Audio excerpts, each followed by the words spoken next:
So good to have you with us this morning. For those of you that don't know, I'm Bill Savage, the pastor here. And as Randy mentioned, we've been in this series called Tailor on the armor of God. And I don't have time to recap everything.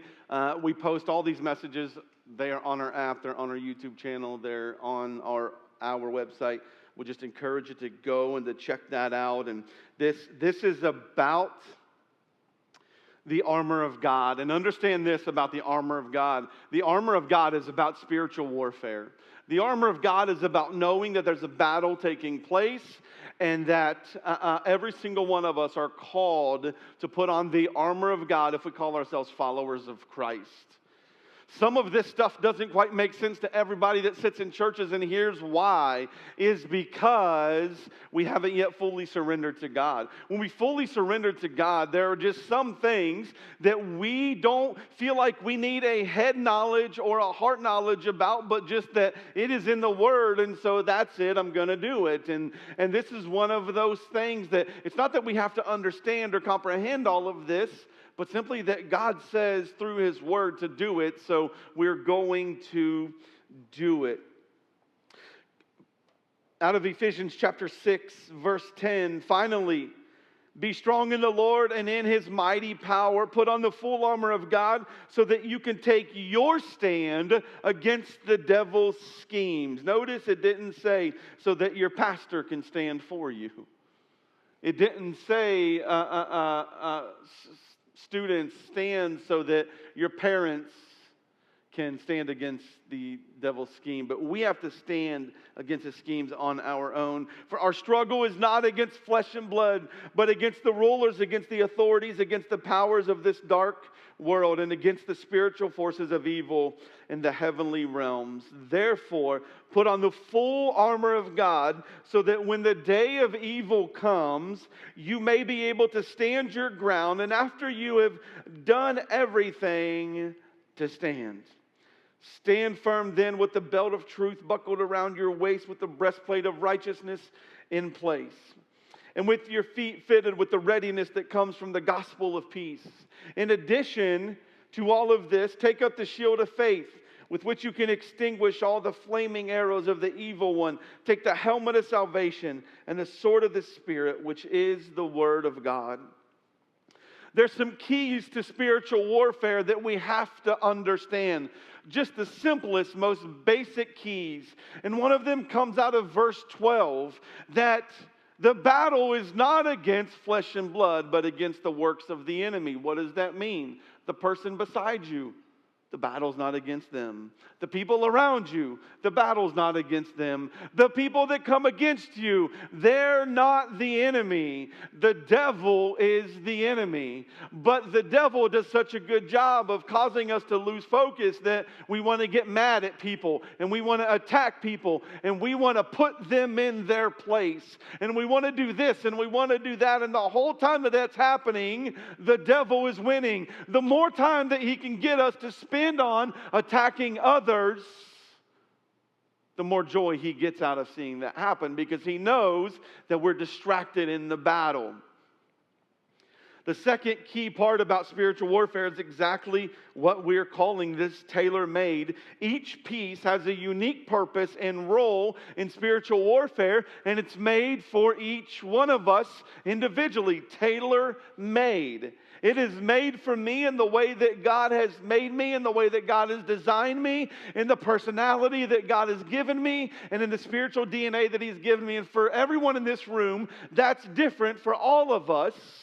But the fact is that the remaining part about this truth is that every single piece, it says to put on the full armor. Not partial, not just the ones that you like, not just the ones that get the most flair, not just the ones that get the most attention, not just the ones that you think are really important, but he says to put on the full armor of God. As we're moving into this shield of faith, there's a couple different shields that were used in the Roman Empire, and we've got this one here that was a metal Roman shield, very tall, and you can see that part in the middle is where they would strap their arm and their forearm to that, and it's very tall. Why? Because they wanted as much protection as they possibly could get. Now, the name for that is scutum. Scutum is the Latin name for that. And so if we think about that right there is maximum protection. Especially if we think about archers that were used in this. And so as those arrows are coming, they're able to get behind it and they're able to give it just a little bit of lean because unlike what we see in the movies, those arrows didn't come up, bend, and come back around. So that's only in the movies. And so, but what we also understand, and with the wording that Paul uses here, he talks about fiery darts. Well, there's also the historical portions that when there would be flaming darts coming from the attack, that they would have these thick wooden shields that would be soaked in water, and they're very heavy. And so that literally, as those arrows came, it would quench that dart. The fiery arrow would be put out on the spot. See, if it hits one of those metal ones and bounces off, it can still cause a fire wherever it is. But when it hits those wooden ones, it's going to stick in, it's going to quench that. That's where we see Paul get this illustration of to quench the fiery darts of the wicked one. See, what the Roman army understood is something that is still around today when it comes to warfare, and that is adapt and overcome. Adapt and overcome whatever they're going to do. We're going to adapt to that because we're going to be overcomers in that. And spiritually, we have to understand that the enemy's going to come at us. And when he comes at us with something different, we got to adapt and overcome. We got to shift. We got to make that happen there. And so the same thing applies in the spiritual. The enemy is throwing fiery darts at us, and I'm going to cover what a few of those fiery darts may look like. And for some of you, you're going to get upset at me, but as I always say here, take it up with Jesus, okay? Because I'm just up here trying to preach from the Word and what God has to say, and if it bothers you and if it steps on your toes, then you need some spiritual steel-toe boots. Come on. Here's the thing about the enemy. He's constantly coming after us. Constantly. So that's why we have to constantly armor up daily because the enemy is coming at us. Hebrews 11:1 tells us exactly what faith is. Faith is the confidence in what we hope for and assurance of what we don't see. So this shield of faith says, God, I've got hope. I've got assurance of this shield called faith because there's some things that I'm not going to see in this spiritual realm as well.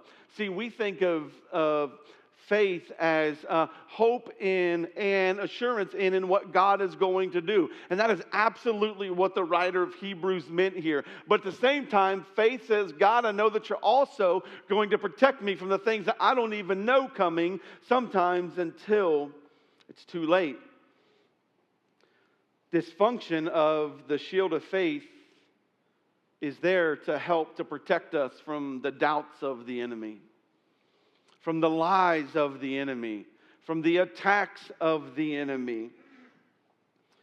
It doesn't mean that they won't come. Listen to me. If someone ever told you that if you do this and you do that, then you can rest easy because the enemy will leave you alone, they lied. That is not the way that it works with the enemy. I have found in my life that, as Randy said, the more I take the fight to him, the more he tries to attack me. And here's the thing that I know is that God has my back. I'm not going to fear. I'm not going to cower. It doesn't matter what comes at me. It doesn't matter what comes around me. I'm going to stand there and know that God is going to be at work. We can't act like that there's not an enemy out there. We just can't live like that. That's one side of the coin. Here's the other side of the coin. We can't give the enemy credit for all the bad things that happen in our life. Okay? We do that too much. Here's a very deep theological position that I take when it comes to bad things that we experience in our life. Very deep and theological. And some of you may need to write this down. Sometimes those bad things happen because we make dumb choices. And that's why those bad things happen. And that's why some of that stuff happens, is because we didn't go to God first. We want God to help get us out of the mess. And so there has to be that balance, that we're not acting like that there's not an enemy. But listen, if you tripped and fell while talking on the phone, I mean, maybe you ought to sit down. The enemy caused that. No, you were distracted. Now, he might use the result of that to try to pull you out of and pull you away from faith. But let's just understand and believe that not everything bad that happens is from the enemy. So what are some of these fiery darts that the enemy may shoot at us, that he may bring at us? And I'm just going to cover a few here, but there are so many more. And I've already talked about doubts. Gets us to question about who God is and what he can or can't do. Gets us to question whether or not we're really saved. Whether or not I'm really a child of God. Because if he can get us to doubt who we belong to, he can get us to no longer do things for him. But I know whose I am. It's not a question about who I am. It's a question of whose I am. And I know who I belong to. And so just because people may not know who I am or know what I do or know anything about me, I know that God has a plan for me. And God's plan will be revealed and will be carried through as he sees fit. And he's going to use me to do some of that. And I'm super thankful for that. So some of those fiery darts are going to be doubts. Others are going to be temptations. When I say temptations, I'm not talking about like temptations to go rob a bank. I mean, he might, okay? I mean, some of y'all might be tempted by that. Just make sure you tithe, that's all I'm saying.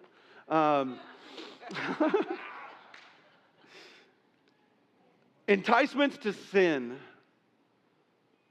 Enticements to take your shortcuts. Enticements to compromise. I'll tell you, this temptation to compromise has found its way into brick and mortar churches. But it's no surprise to me. It's no surprise to most of us in this room because we've read the book. We know that's going to happen. But that's one of the fiery darts that he throws at us, is this temptation to want to mess with sin or to compromise things. Another one that he fires at us is discouragement. If he can get us discouraged, he can then cause us to want to pull away from people and want to get alone and get isolated and get by ourselves. And if he can get us isolated and if he can get us by ourselves, he can really destroy us. With this discouragement, it might be feelings of hopelessness. People who think that there's no hope in anything. The enemy uses these fiery darts against even people sitting in churches today, that there's something in their life and it's been going on and going on and going on and going on for so long that they begin to lose hope. A big one that the enemy uses when it comes to the fiery dart of discouragement is inadequacy. He tried this with me years and years and years ago when I was on staff at a church in Ohio, and when I was at this youth camp, and I was one of the breakout speakers for this camp there, and man, I was just really dealing with inadequacy, and I'm so thankful for men and women of God that aren't afraid to speak things into our life, even when they might be a little difficult to hear. And Pastor Brent Sawyers, he saw me struggling. He just came up. He's like, "What's going on? you've got to figure this thing out because you're at camp, man. Like, students are depending on you, dude. Like, you've got to figure this thing out. And I just was in one of those places where I was feeling inadequate. And here's what he spoke to me that day. And from that day forward, I've never dealt with inadequacy before. And he said this: you cannot be inadequate because God is not inadequate. And that was all I needed to hear. I didn't struggle with that any other point there. Because oftentimes, inadequacy leads to comparison. Inadequacy leads to compromise. And so maybe for some of you, that's the spiritual arrow of discouragement. Or maybe it's this fiery dart called accusations. Reminders of our past sins, our past failures. That the enemy wants to try to, as that thought comes in and we fail to take that thought captive, as Scripture tells us, and the enemy comes in and consistently reminds us of it and berates us with it and tells us that we're less than, that's going to lead to inadequacy and the discouragement that comes there. And that's probably going to lead us backwards in this list. As I said, that's probably going to cause us to compromise. Those are some of the fiery darts there with these accusations of him reminding us of our past sins and our past failures. Here's what I know about my sins. Jesus already paid the price. Here's what I know about failures. I probably learned something from them. I'll tell you this, I've learned more from failures in my life than I have success. I know that.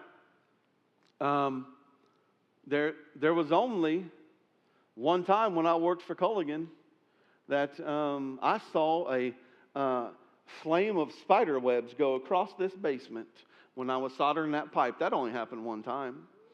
Because I learned from that, I cleared out spider webs after that so that torch wasn't going to hit that. That only happened once.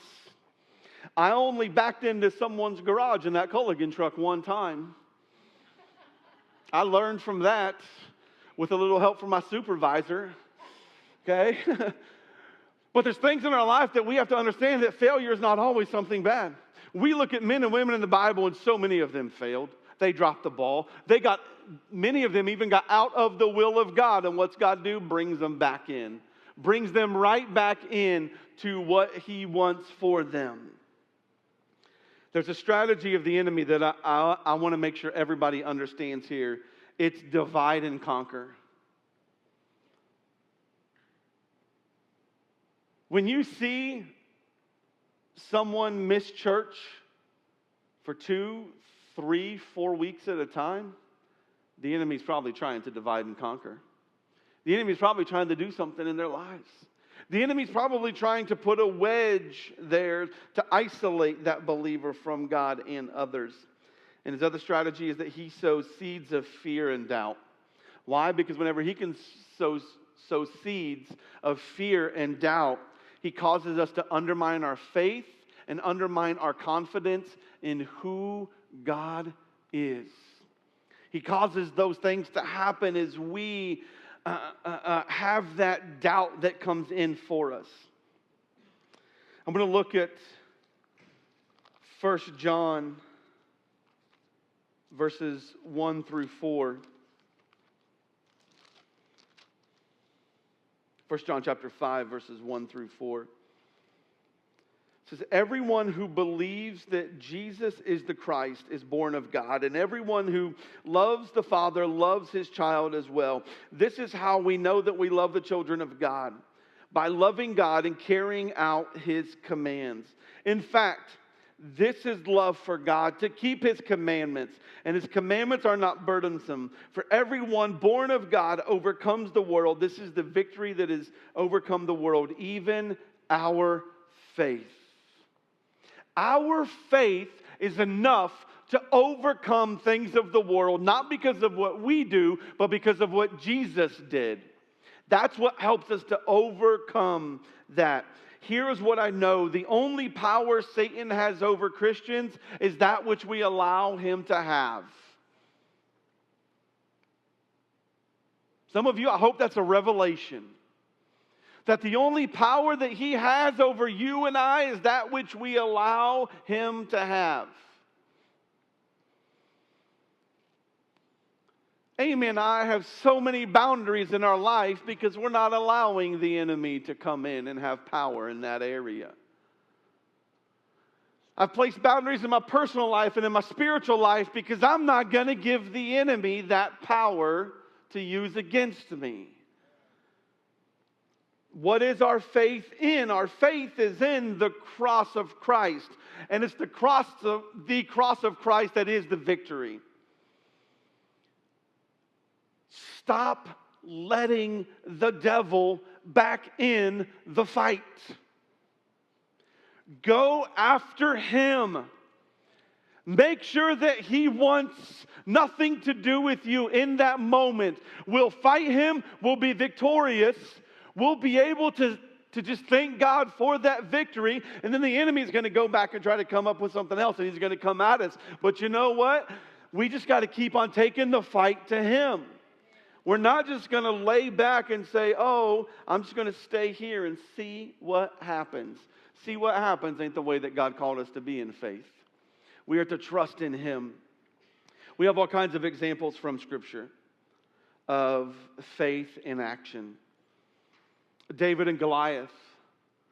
David's faith in God was his shield against fear. Fear of who this big ugly dude was that stood in front of him. But faith enough in who God was that said, I don't need your armor. That's another kind of example of he's like, I don't need your armor because that's not made for me. I'm going to go after God and all I need is this slingshot and these stones. And that's all I really need. Shadrach, Meshach, and Abednego, their faith protected them from the fiery furnace. It was their faith in God that protected them. They weren't given any fire protective suits. They just went in there with the faith of God because here's what they knew. If God sets us free from this, we're still going to serve him. If God brings us home, hallelujah. And that's how we need to approach things. Abraham trusted the promise of God. Abraham trusted what was unknown for what he already had.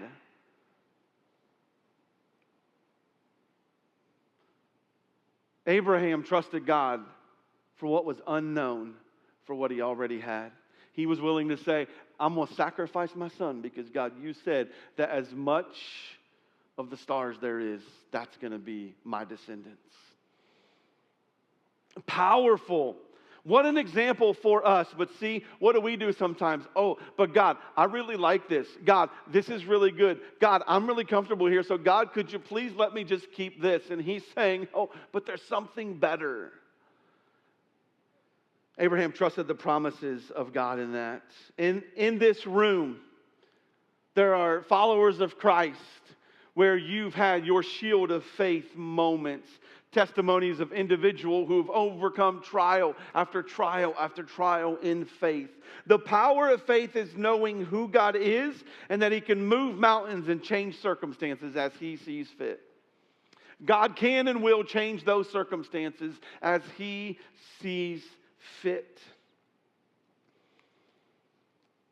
Then we have to get into this thought of how do we use the shield of faith.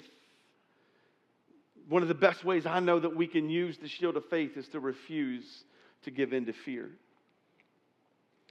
2 Timothy 1, 5 and 7 says, I am reminded of your sincere faith, which first lived in your grandmother Lois and in your mother Eunice, and I am persuaded now lives in you also. For this reason I remind you to fan into flame the gift of God which is in you through the laying on of my hands. For the Spirit God gave us does not make us timid, but gives us power, love, and self-discipline. Others will say power, love, and a sound mind. This is instructions that Paul gives to Timothy, but here's what we're to learn from this when it comes to using this shield of faith. Our response to fear is our responsibility. How are we going to respond to fear? That's on us. That's on our responsibility. It's not that fear's not going to try to come and knock on your door, but that when it does, you're not going to answer the door. I will not be in fear because God did not give me a spirit of fear. God doesn't want me to be timid in the things of Him. He doesn't want me to live in fear. Why? Because fear blocks our sight. Fear blocks our spiritual vision. Fear will always cause us to look away from God. Fear will always cause us to look in the opposite direction of what God's wanting to do. Because so many times God's saying, come follow me. And you're like, but I want to see what you're doing. He's like, no, just come follow me. But I want to see what you're doing. I'm too afraid to do that, so I'm going to look over here. And we don't do that. We don't pursue God. But Psalms 145:13 tells us this about trusting in God's promises. Your kingdom is an everlasting kingdom, and your dominion endures through all generations. The Lord is trustworthy in all He promises and faithful in all He does. That's who God is. We have to trust in His promises when it comes to the shield of faith. When we trust in the promises of God, we will have confidence to overcome any fear, worry, doubt, obstacle, rejection, or critic we will face. Don't be afraid of rejection. Don't be afraid of fear.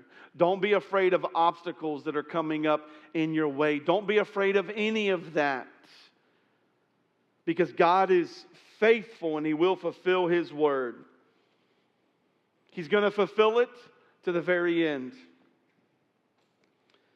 So when it comes to this shield of faith, we have to understand that it's a vital part of our spiritual armor. It protects us from the attacks of the enemy. Not if they come, but when they come, church. It's going to protect us.